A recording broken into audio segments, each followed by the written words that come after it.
Today on the show, I'll give you a general May update, and I'll tell you how the movie Back to the Future 3 helped my husband and me write new financial goals with a timeline. You're listening to the Pharmacist Voice Podcast, a journey-style podcast about my career change from pharmacist to voice actor. I'm your host, Kim Newlove. I alternate solo shows and interview shows. The solo shows are about my career change, and the interview shows feature a variety of people who use their voices to advocate, educate, or entertain. I specialize in medical narration and e-learning. If you have a project in mind, contact me through my website, thepharmacistvoice.com. That's thepharmacist with an S, voice.com. Thank you for joining me for episode 18. If you missed the last solo episode, here's a super quick recap. My husband lost his job 2 weeks ago on Friday, May 1st. His position was eliminated as a reduction in force, or RIF. He's agreed to be a stay-at-home dad while I run my voiceover business full-time now. For years, I felt like life was holding me back. I wanted to work, but I couldn't. It really sucks that something negative had to impact my husband's job to give me the chance I needed, but there's nothing holding me back now. I'm excited for the opportunity. My husband is being very supportive too, and I love what I'm doing. I'm excited to grow my business. You might be wondering, why don't I just go out and find a traditional pharmacist job? Well, there's a number of reasons. The biggest one is that for the past 2.5 years, I have been training to do voiceover work, and now I have the chance to do it. Plus, I need to see how much income I can bring in over the next 6 months, and my husband needs to see what kind of jobs are out there for him. It doesn't happen quickly. Speaking of money, my husband and I had a talk. It ended up having a Back to the Future Part 3 theme to it, which made it at least kind of fun. Have you ever seen the Back to the Future movies? The whole series is great. And if you're thinking right now, hey Kim, what does Back to the Future Part 3 have to do with money, and how could that possibly be fun? Just stay with me. I'm getting there. For those of you that have not seen the movie, spoiler alert. At the end of the movie Back to the Future Part 3, the main characters Marty McFly and Doc Brown are trying to get a stolen train to 88 miles per hour in the year 1885. The train is pushing their car/time machine in front of it. There's a lot to lose. If they don't get that train to 88 miles per hour, they can't get back to the year 1985 in their time machine. Never fear.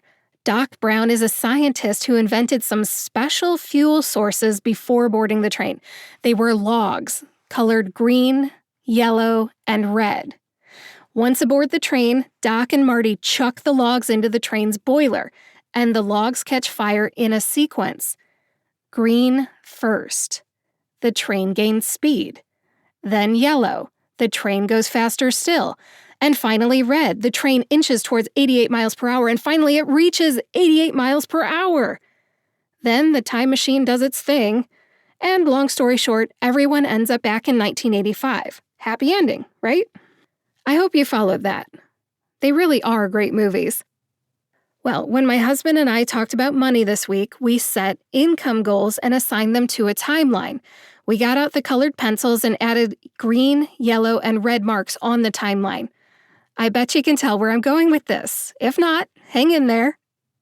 Because my husband and I have a budget meeting every 2 weeks, we know exactly where our money goes. We figured out how much monthly income we need to survive. I don't know if this means anything to you, but here goes. We're Dave Ramsey people.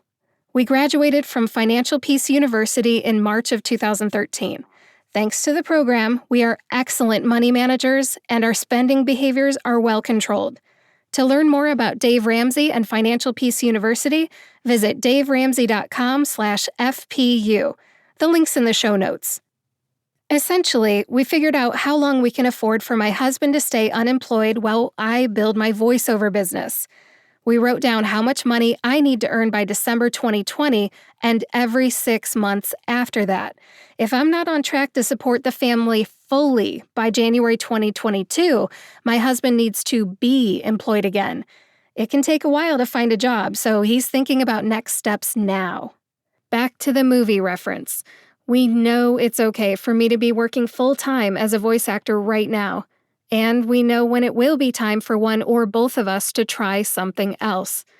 The green log hasn't even fired yet. We are going to be okay until December. Then those logs are going to start firing, and the scary times are going to come a little faster, just like that train in Back to the Future Part 3.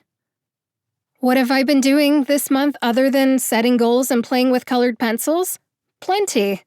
In the month of May, I've done a lot, but I'll just give you the highlights, and I'll kind of jump around a little bit so I keep it interesting. I've been practicing my medical narration skills, reading scripts, recording myself, listening to the playback. It's all very helpful. I've also been direct marketing to potential clients, auditioning, expanding my LinkedIn network, and signing up for 2 voiceover pay-to-play sites. If you're not familiar with pay-to-play sites, they're like dating sites. They connect clients and voiceover professionals. I signed up for 2 of them. I've also been learning about the business of voiceover and taking some webinars. One that was very helpful in particular was GVAA's e-learning webinar. It featured John Kissinger, an expert e-learning narrator. I learned a lot. Highly recommend that. 2 books that I finished recently are Story Brand by Donald Miller and The Power of Broke by Damon John. Both are fantastic. I highly recommend both. Something I learned from each of them was, in Story Brand, I learned how to tell my story with the client in mind, making them the hero and me the guide. If you've ever read the book, you know exactly what I'm talking about, but it's going to impact how I market myself from here on. And if you want to get a sample of what I've been up to, you can check out my LinkedIn profile. The About section has my brand story in it. In the book The Power of Broke by Damon John, that's just inspirational. He talks about when your back's against the wall, you get really creative. And I must say that is happening to me right now. I've had a lot of great ideas, and I've got a lot of passion for what I'm doing right now, and I'm moving forward. All right, what else? I'm also looking forward to my next audiobook narration lesson with Sean Pratt in June. I'm still training to be an audiobook narrator. I still think that would be a great avenue for me. With any luck, I will graduate from Sean's program in August. Also this month, I updated my social media banners on LinkedIn, Twitter, and Facebook. Those are looking great. I had help from a fantastic graphic designer. If you like her work and you want her name and contact information, just message me. I'll give it to you. On a related topic, voiceactorwebsites.com is almost done updating my website. I should be ready to launch it next week. Look for it around the middle of the week, May 20th or later. I'm so excited. I saw a little sneak peek and it looks great. On a different topic, I continue to meet with people to get input and ideas. For example, I meet on a regular basis with my voiceover accountability buddies. They are so helpful. They're much more experienced than I am, and I appreciate their input and insights so much. Bouncing ideas off them and having their support means a lot to me. Similarly, in the pharmacy world, I got to attend an online mastermind with Metapreneurs co-founders Michelle Fritsch and Sue Paul, and a group of bright and enthusiastic healthcare entrepreneurs. Again, I got to share ideas and get input. It was so helpful. I felt like I was able to contribute to them too. I listened to their ideas and gave them some input too. Something fun I've been up to this month is playing lots of Ticket to Ride.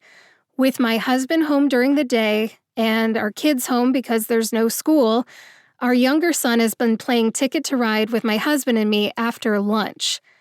Ticket to Ride is my favorite board game. If you're not familiar with it, check it out. It's got a train theme, just like this podcast apparently, and it features maps from several geographic areas around the world. The 3 maps we've used in the past week are Europe, Switzerland, and Japan. Now, nerd alert, I own at least 10 physical Ticket to Ride maps and probably all of the iPad-based maps too. It's a great game. If you don't know what it is, you connect cities and countries on a map to earn points. And there's a lot of strategy involved. Not only do I like the train theme, but I love geography and flags, and there's a lot of strategy. I love strategy games. If you ever want to play me online, let me know. We might be able to work something out. Since this episode kind of has a train theme anyways, I'm just going to go a little bit deeper here and say that last month, one of the speech topics at my Toastmasters Club was board games. And guess what I got to share? I got to share my love of Ticket to Ride. My Toastmasters Club continues to meet each Friday at 7 a.m. It works really well by Zoom, and I look forward to returning to in-person meetings sometimes. But for now, it's helping me become a better speaker even though it's on Zoom. And I swear to you, I do not talk about trains every time. Before I wrap this up, I'm going to tell you about one other thing that's on my radar. One of my podcast listeners reached out a while back and suggested I create an online course. I know what I love to do, and I know what people need me to do. And I know this is a bit of a tease, but I'm just going to say that I'm looking into creating a course or two that involve things that I love to do and people need me to do. And I'll leave it at that. I want to say thank you to everyone who has listened to me recently about my ideas, about creating the courses, and given me input. It is so helpful to have a sounding board. Thank you. Let's wrap this up. May is turning out to be an interesting month. I'm working on my voiceover business full-time, plugging away at goals, having fun with family, and trying new things. I have a feeling a lot is going to happen in the next 2 weeks, and I'll fill you in on Friday, May 29th. Thank you for joining me for episode 18 of the Pharmacist Voice podcast. Visit thepharmacistvoice.com to subscribe and read the show notes. That's The Pharmacist, with an S, voice.com.